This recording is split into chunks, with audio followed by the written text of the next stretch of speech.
Let's go straight over now to the equally legendary royal biographer Angela Levin. Hello, Angela. Hi, good morning. First of all, could we talk about Prince Andrew? He's been accused of extreme and outrageous conduct in another kind of manifestation of the ongoing legal battles involving the late, ungreat Jeffrey Epstein. This is a sort of a friend or an unnamed friend of Virginia Giuffre who is claiming that a couple of banks construed or were responsible for her plight. So she's suing JP Morgan and Deutsche Bank. But of course, it's rearisen the problems for Prince Andrew in this lawsuit. He's been described, as I say, of engaging in extreme and outrageous conduct, which would just add to the depth of his disgrace, won't it? Yes, it does, actually. And it also shows it's very unlikely to go away soon, that he's still linked with Virginia Giuffre, who he alleges that he had no sex with, but she alleges he did. They've settled that, but there's a cloud that's still hanging over him about it. I mean, his reputation will never really improve because this is always hovering there. And I think that that's very interesting because he wants to now write his own memoir following in the footsteps of his nephew, Prince Harry. And I think he sort of feels it's all in the past and everyone's forgotten it. But of course they haven't, you know, it's still there for him and will always be there, I think. That's what he'll be known for.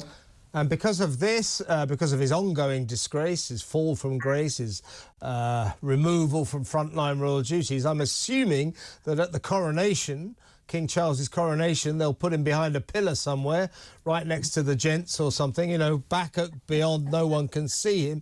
There's been stories that they hope they put him in Iceland, but also that they hope they put Harry and Meghan in Iceland as well. But we're now hearing that Meghan might not come. What's the score on that one? Well, I think that's quite right. I don't think she's got the strength and the courage to come because I think it's quite easy to sort of spurn nastiness when you're thousands of miles away. It's quite another when you're absolutely there and you get cold looks and nobody wants to speak to you apart from discussing the weather. And also that you don't know where to go. She's quite gauche when it comes to being with royals because she doesn't feel she's number one.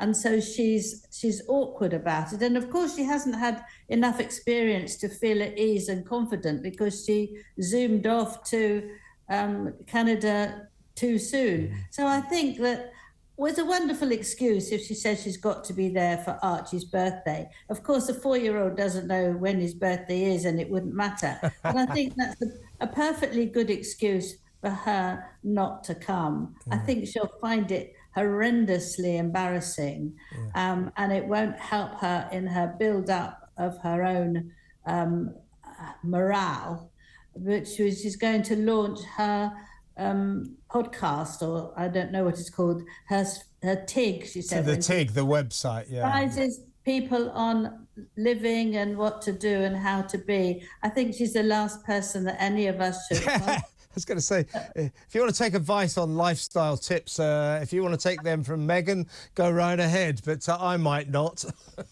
No, I might not either. But she will have a youth, people who will. But in a way, it's bringing the circle round. She had this before she met Harry. She stopped it in 2017 when they were getting, you know, very close and comfortable. And now that everything's gone, she's bringing it back again to try and have an influence on people. I mean, she's got to do that. That's her main aim. People have got to worship her and, you know, find her inspiring. So if people can see that the royals are not actually taking any notice of her and she's also behind a pillar, then that won't help. It certainly won't. Angela, I've got to cut it short because we have to go to news. Next time we'll talk for much longer. Always a pleasure to talk to you. Thank you very much for your time.